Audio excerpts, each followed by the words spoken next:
What's up YouTube, Capital G here, showing you guys the new explosive new build of X-Sabers that has the potential to absolutely obliterate and loop your opponent's entire opening hand. This is made possible by this card right here, Monster of Theseus. Remember how we were looking at this card and we were like, yeah, it definitely opens up a whole bunch of plays. Well, in X-Sabers, it's actually like, it's pretty broken in X-Sabers because it gives the deck such easy access to Gottoms, and from there, like, since X-Sabers have so many ways of Monster Reborning, like Gottoms Emergency Call, the second Gottoms Call, and then Soul Charge, they can basically fill up the field with a whole bunch of X-Sabers and just pick apart the opponent's hand. Usually, if you discard their entire hand, you'll have like a Gottoms and you'll have another card, and I mean, at that point, you can pretty much take it to the bank because you have a 3300 attack monster and your opponent is like top decking against that and another card, which can be another monster or a back row. So let me go ahead and roll this in.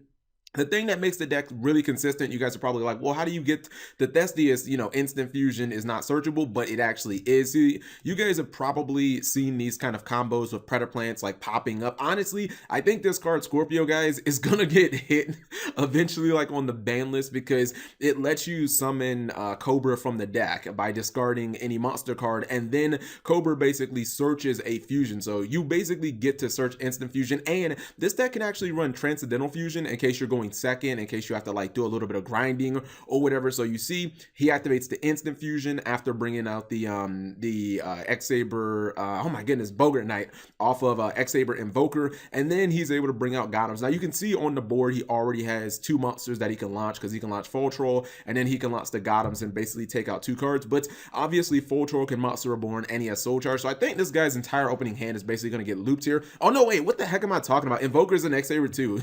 he has three X-Sabers on field. What the heck am I talking about? But yeah, because X-Saber Invoker is going to be such a big part of the meta, like this is one of the only decks that actually it can summon a monster with Invoker, and then it can actually still use the Invoker, because you guys know when you summon like Malmarat or you summon something off of like Invoker, the Invoker kind of just sits there and it doesn't really do anything. But in this X-Saber deck, you can kind of just launch the Invoker to get rid of another card in your opponent's hand. So you see here he's able to make double Gottoms, and his opponent was basically just top decking one card, so it's pretty much just GG. He had Dimensional Barrier set as well. I guess he was looking for, I don't know, maybe I'm trying to think of one card that could just get him out of that situation other than like Raigeki or Dark Hole. But I guess maybe if he would have been able to top like a an instant fusion to try and make his own play, he could have obviously called fusion. This is another opening where he opens with Soul Charge. If you open with Soul Charge and you have access to Scorpio, your opponent will lose their entire hand unless they have, something like Maxi or, something like that. If they have a way of stopping this like Maxi or Effect Veiler,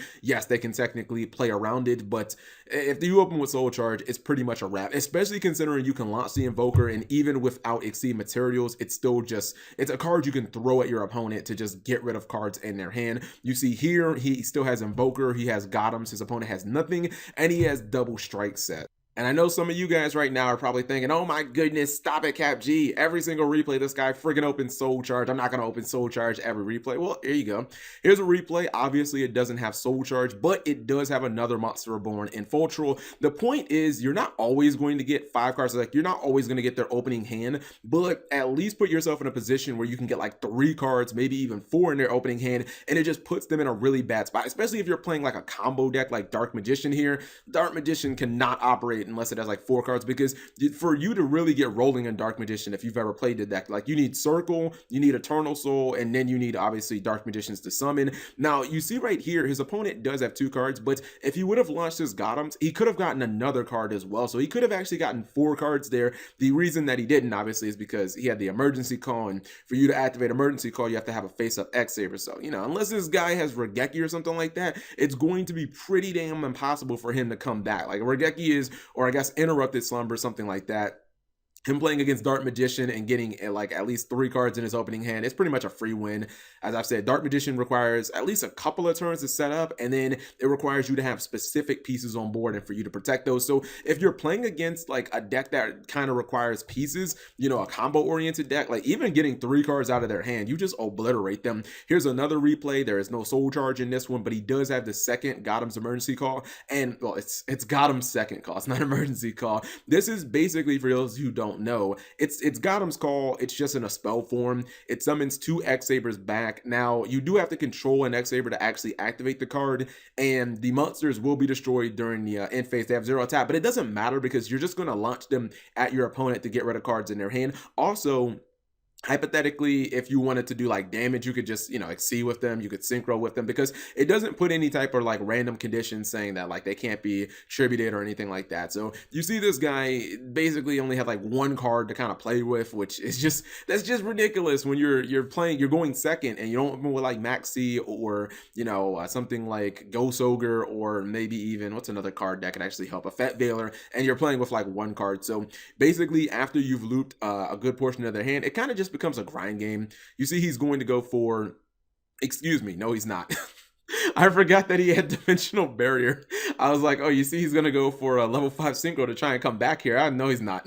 Flips over Dimensional Barrier. And I think that's why that's in here, in case your opponent does. Like, if you happen to loop things like Glow Up Bulb out of their hand, or if you're playing against DDDs and you happen to loop like the Necro Slime out of their hand, you want to just make sure that they won't be able to go on the fusion plays. Now, some people are like, oh my goodness, this is a go first or bust deck. And this is a couple of replays where, you know, he didn't go first, he didn't open up with like the complete, because if you don't go first, then obviously the hand loop isn't that good, because your opponent has probably put cards on the field, and he even has to play through a Solemn Strike here. So I was like, this could be a pain in the butt. Personally, I think I would have just Solemn the normal summon. Like when he tried to use Scorpio's effect, I definitely just would have Solemn there, because him allowing him to get a second monster opens up the play for Transcendental Fusion, and then he's able to take Transcendental Fusion, turn that into a fusion and NXC. That Transcendental Fusion is like so stupid in Predator Plants, because you can make a fusion and then you can get those same cards back. You can make Invoker and then you can just go for like even more plays. Even when he gets Regeki, it's like it doesn't really make that big of a difference, because like he just has too much stuff. He locks himself with Vanity's Emptiness.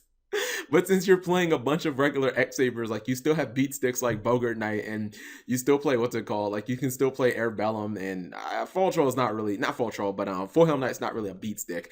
But I mean, it's at least a decent monster that you can summon if your opponent has Vanities. And even with him having Chaos Max on the field, it's not really going to matter. You see he has the Instant Fusion now. To this point, he's really only been using Instant Fusion for Theseus, but obviously, you know, you've got a bunch of extra X space. You can still play Norden. You can still play, you know, like your rank 4s, most importantly, like not Castel, but Utopia the Lightning and the whole package there. And then here's one against SPYRALs, where SPYRALs got, I mean, he went first and he opened up with pretty much a full field, but the fields are actually pretty legitimate that you can make with this deck, even going second. I think a lot of it is because of Chimera Rafflesia, and that card just being so good. I cannot wait for that card to come out in Fusion Enforcers. Being able to banish a monster and then potentially like search a fusion, and then it just kind of runs over everything. Now, I think, let me just pause. I think he messed up here. You see that he has a 1 and he has the super agent, like he has the global. I think he should have made Naturia Beast, and pretty sure he runs it, right? Do you not run Naturia? There it is. I don't understand why he didn't make Naturia Beast. He made Coral Dragon for some dumb reason. I was like, what? Like, why wouldn't you just make Naturia Beast? And like, I don't know. Doesn't Naturia Beast seem like it just would have been like a way better play there? Because, I mean, you don't know what you're playing against. And I mean, I'd rather have that than have a Coral Dragon, which isn't necessarily going to shut anything down. So you see here, he has Transcendental Fusion. The Coral Dragon gets wrecked anyways. He activates the effect of Transcendental Fusion to bring out Invoker, and he's able to go Full Helm Knights and pretty much just not even have to worry about looping any cards. He's able to just get rid of, or he's able to get rid of a good significant part of his field, even through the big red, where his opponent would not be able to kill his monsters in battle. In May phase 2, he makes Gottoms to just start throwing cards at his opponent. And I believe he still could have activated the Gottoms second call as well. So I think maybe he might go for what's it called, a Utopia the Lightning play here to try and get rid of Rafflesia or to get rid of Gottoms, but it's like it's just not going to matter because it doesn't have enough materials for it to get rid of both monsters. In addition, he still had the Gottoms Call, he still had a Bogart Knight and a Full Helm Knight in his hand, so it's like it probably just wasn't going to come back from that. But anyways, just wanted to show you guys these spicy replays because this is one of the ways that you'll probably be seeing Theseus used. The fact that it's just so good in X-Sabers because they have so many Monster Reborns, and with things like Soul Charge and Fall Troll and Gottoms second call, you can just loop your opponent's entire hand. So if you guys want to see not the replay, if you guys want to see the deck profile, please just let me know in the comment section below so I'm not wasting my time. Anyways, let me know what you guys think. I think it's really cool to see Theseus is being used in ways that people obviously didn't immediately think of. I think I heard Jonathan Moore talking a little bit about this, but seeing is believing, and I don't think I've actually seen anybody pull off anything like this as of yet. If I am, I stand corrected. Anyways, let me know what you guys think in the comment section below. Thank you guys for watching. As always, thumbs up the video, of course, if you enjoyed it, and subscribe if you have not already.